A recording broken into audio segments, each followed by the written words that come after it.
Assalamu alaikum wa rahmatullahi wa barakatuh mes chers frères et sœurs. Aujourd'hui nous allons parler d'un problème très important et il n'y a pas de honte là-dedans. Et nous allons donc parler de la dépression et de l'anxiété. Et nous allons voir comment l'islam traite donc la déprime et l'anxiété et ceci fait partie de la condition humaine. L'être humain moyen dans le monde développé combat la déprime et l'anxiété sur une base régulière. Tandis qu'une grande partie de la population mondiale doit faire face à la pauvreté extrême, à la famine, au conflit et au désespoir, ceux d'entre nous qui sont privilégiés de mener une vie relativement facile doivent composer avec la crainte, le stress et l'anxiété. Pourquoi ceux d'entre nous qui ont été comblés par les biens de ce monde se sentent-ils si seuls et si désespérés ? Nous vivons dans une époque de confusion. Nous faisons tout ce que nous pouvons et pourtant, nos possessions matérielles ne nous servent à rien quand vient le temps de guérir nos cœurs brisés et nos âmes éclatées. De nos jours, plus que jamais dans l'histoire de l'humanité, le stress, l'anxiété et les problèmes psychologiques touchent d'innombrables personnes. Et même si les croyances religieuses sont censées apporter un réconfort à l'être humain, il semble que l'homme du XXIe siècle ait totalement perdu cette capacité à entrer en contact avec Allah Azza wa Jal. Méditer sur les raisons d'être de l'existence n'apporte plus de consolation à l'homme. Le désir d'acquisition de biens matériels qui, pour beaucoup, équivaut à la raison d'être de l'homme, est devenu un baume, un refuge pour les âmes troublées. Comment en sommes-nous arrivés là ? Les meilleurs biens nous sont accessibles, mais la vérité est que nous ne possédons rien. C'est-à-dire que nous ne possédons rien qui puisse réconforter notre âme. Les beaux meubles ne viennent pas nous tenir la main la nuit, lorsque nous en avons le plus besoin. Le dernier écran 4K OLED maison ne vient pas essuyer nos larmes ni alléger nos soucis. Ceux d'entre nous qui vivent de la douleur ou du chagrin ou qui traversent des épreuves difficiles se sentent abandonnés, ont l'impression de naviguer sans gouvernail sur un océan infini où d'énormes vagues menacent de les engloutir d'un moment à l'autre. Nos désirs de biens matériels et nos dettes sont de véritables épées de Damoclès au-dessus de nos têtes et nous cherchons réconfort dans les dépendances de toutes sortes et les comportements autodestructeurs. Comment nous éloigner de ce précipice ? En islam, la réponse est remarquablement simple. Nous devons simplement nous tourner vers notre Créateur. Car Allah Azza wa Jal sait ce qu'il y a de meilleur pour sa création. Il connaît à la perfection puisqu'il l'a créé. Il connaît la douleur, le désespoir et le chagrin. C'est donc vers lui que nous nous tournons lorsque nous nous retrouvons dans l'obscurité. Lorsque nous ramenons Allah Azza wa Jal dans notre vie, notre douleur s'estompe. Allah Azza wa Jal dit dans le Coran « N'est-ce point par l'évocation d'Allah que se tranquillisent les cœurs » Surat Ar-Ra'd, verset 28. L'islam n'est point une religion remplie de rituels insignifiants et de règles hypercritiques. Bien que cela puisse paraître ainsi lorsque nous oublions la véritable raison de notre existence, nous avons été créés pour adorer Allah Azza wa Jal, ni plus ni moins. Et Allah Azza wa Jal, dans sa grande miséricorde et son infinie sagesse, ne nous a pas abandonnés à nous-mêmes face aux épreuves et aux tribulations de la vie. Il nous a armés de divers moyens pour y faire face, de moyens puissants et particulièrement efficaces. Il nous a donné le Coran et la Sunna du prophète Mohammed sallallahu alayhi wa sallam. Le Coran est un guide pour l'humanité et la Sunna du prophète sallallahu alayhi wa sallam constitue en quelque sorte une explication et une mise en application de ce guide. L'islam cherche d'abord et avant tout à faire en sorte que l'homme établisse un lien avec Allah Azza wa Jal et qu'il nourrisse ce lien. C'est ainsi que l'islam traite la déprime et l'anxiété. Quand la vague est sur le point de tout emporter et que notre monde devient un tourbillon hors de notre contrôle, Allah subhanahu wa ta'ala est le facteur de stabilité dont nous avons besoin. La pire erreur que puisse commettre un croyant est de dissocier les aspects religieux et matériels de sa vie. Allah Azza wa Jal dit dans le Coran « Allah a promis à ceux qui croient et qui accomplissent de bonnes œuvres qu'ils auraient un pardon et une énorme récompense. » Surat Al-Ma'ida, verset 9. Ainsi, quand nous arrivons à accepter en toute soumission que nous ne sommes que des serviteurs d'Allah Azza wa Jal, envoyés sur cette terre pour être éprouvés, la vie revêt tout un autre sens. Nous reconnaissons que Allah Azza wa Jal est la seule constante de notre vie et que sa promesse est véridique. Lorsque nous sommes accablés par les soucis et le chagrin, c'est en nous tournant vers Allah Azza wa Jal que nous trouverons le réconfort. Si nous vivons en nous soumettant à sa volonté, nous aurons alors la capacité de surmonter toutes les épreuves. Le prophète Mohammed sallallahu alayhi wa sallam a affirmé que tout ce qui se passe dans la vie d'un croyant, c'est pour son propre bénéfice. La situation du croyant est étonnante et tout ce qui lui arrive, c'est pour son bien. S'il reçoit une bénédiction et qu'il en est reconnaissant, c'est un bien pour lui. Et s'il est affligé d'une lourde épreuve et qu'il se montre patient, c'est aussi un bien pour lui. L'islam a réponse à tous les problèmes que peuvent rencontrer les gens au cours de leur vie. Il nous encourage à regarder au-delà de nos petits intérêts personnels et à nous détourner des biens de ce monde. Il nous rappelle que cette vie n'est que passagère et que la vraie vie éternelle est celle de l'au-delà. La vie ici-bas n'équivaut qu'à un instant fugace, parsemé à la fois de moments de pur bonheur et de moments de tristesse et de désespoir. Telle est la nature de la vie et telle est la condition humaine. Maintenant, regardons quelques versets du Coran et quelques hadiths du prophète Mohammed sallallahu alayhi wa sallam afin de découvrir et de comprendre ce que nous offre l'islam pour faire face à la déprime et l'anxiété. 3 choses sont essentielles pour permettre aux croyants de se libérer des chaînes de la vie du 21e siècle qui l'empêchent d'avancer. Ces 3 choses sont la patience, la gratitude et la confiance en Allah Azza wa Jal. En arabe, ça donne quoi? Sabr, shukr et tawakkul. Allah Azza wa Jal dit dans le Coran: et nous vous éprouverons certainement par un peu de peur, de faim, de perte de biens, de gens et de récoltes, mais annonce la bonne nouvelle à ceux qui sont patients. Surat al-Baqarah, verset 155. Ou encore, Allah Azza wa Jal dit: souvenez-vous donc de moi et je me souviendrai de vous. Remerciez-moi et ne soyez pas ingrats envers moi. Surat al-Baqarah, verset 152. Allah Azza wa Jal dit aussi: si Allah vous aide, nul ne peut vous vaincre, mais s'il vous abandonne, qui donc peut vous aider? C'est à Allah que les croyants doivent faire confiance. Surat Al-Imran, verset 160. Aujourd'hui, nous allons parler du sabr, c'est-à-dire de la patience, et demain, Inch'Allah, nous parlerons de la gratitude et la confiance, c'est-à-dire le shukr et le tawakkul. Donc, concernant le sabr, c'est-à-dire la patience, la déprime et l'anxiété font partie de la vie humaine. C'est indissociable.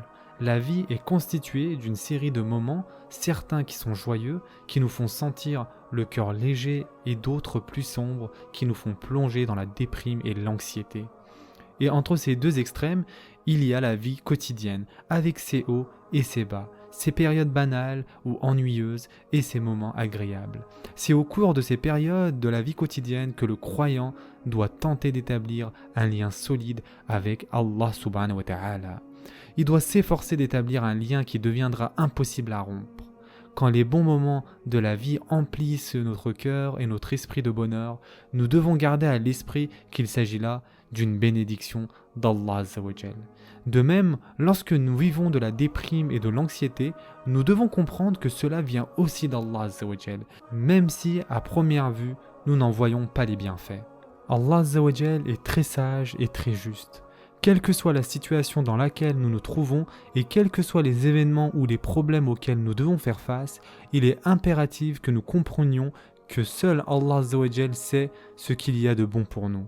Même si nous tentons d'éviter de regarder nos peurs et nos angoisses en face, il se peut que nous détestions une chose alors qu'elle est bonne pour nous et que nous souhaitions une chose qui ne ferait que nous mener à notre perte. Allah Azza wa Jal dit dans le Coran: mais il se peut que vous détestiez une chose alors qu'elle est bonne pour vous, et il se peut que vous aimiez une chose alors qu'elle est mauvaise pour vous. Allah sait, tandis que vous ne savez pas.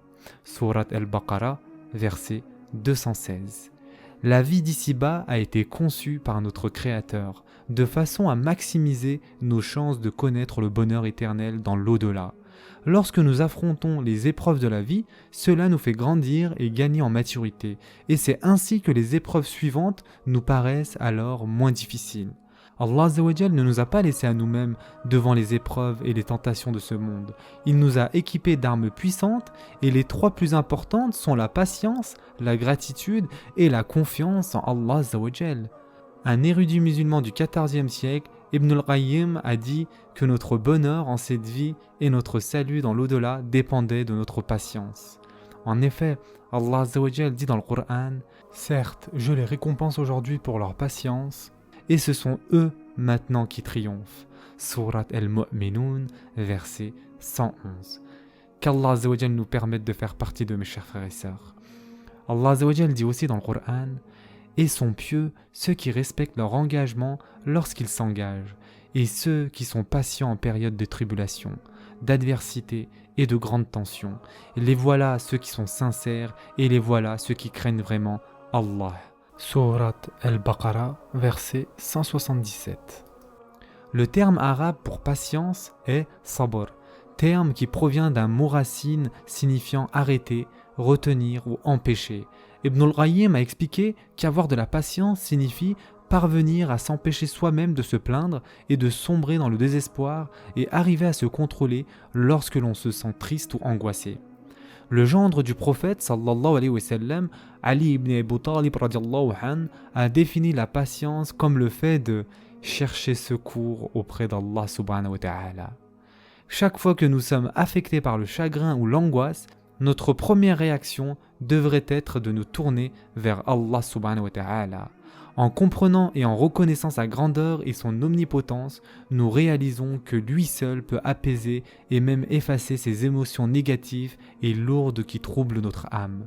Allah Azza wa Jal lui-même nous recommande de nous tourner vers lui. En effet, Allah Azza wa Jal dit dans le Coran, « C'est à Allah qu'appartient les plus beaux noms. Invoquez-le par ses noms et éloignez-vous de ceux qui profanent ses noms. Ils seront rétribués pour leurs actions. » Surat Al-Araf, verset 180. Le prophète Mohammed sallallahu alayhi wa sallam nous a encouragés à invoquer Allah Azza wa Jal par ses plus beaux noms.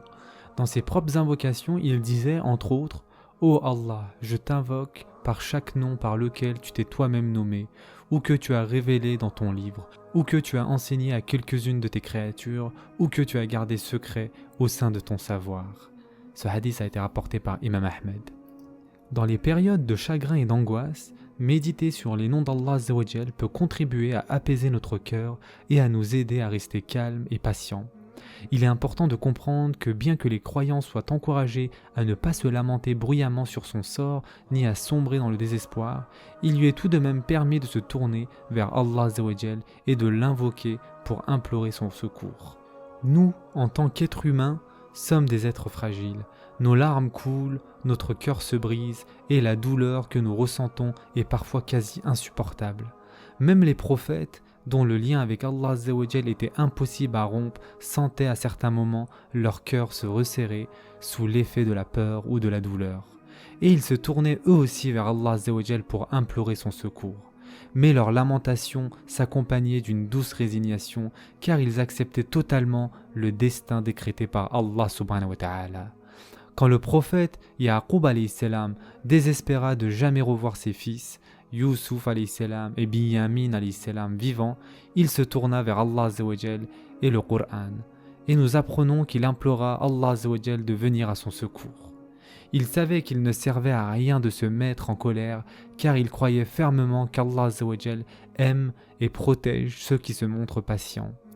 Allah Azza wa Jal dit dans le Coran concernant Yaqub alayhi salam, il dit « Je ne me plains qu'à Allah de ma détresse et de mon chagrin, et je sais de Allah ce que vous ne savez pas. » Surat Yusuf, verset 86. Le Coran nous apprend que le prophète Ayyub alayhi salam se tourna lui aussi vers Allah Azza wa Jal pour implorer son secours.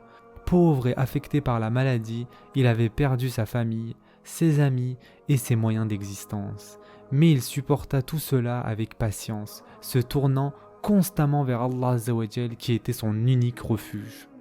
Allah Azza wa Jal dit dans le Coran « Et rappelle-toi, Ayyub, lorsqu'il implora son Seigneur en disant « Certes, la souffrance m'a touché, mais toi tu es le plus miséricordieux des miséricordieux. » Nous exaucâmes sa prière, le délivrâmes de sa souffrance, lui rendîmes les siens qu'il avait perdus et doublâmes leur nombre, par un effet de notre miséricorde et en tant que rappel à ceux qui nous adorent. Surat Al-Anbiya, versets 83 et 84. La patience, c'est accepter ce qui est hors de notre contrôle. En période de stress et d'anxiété, être capable de se soumettre à la volonté d'Allah Azza wa Jal et d'accepter son destin peut apporter un énorme réconfort. Cela ne signifie aucunement que nous devons rester inactifs et laisser les choses aller.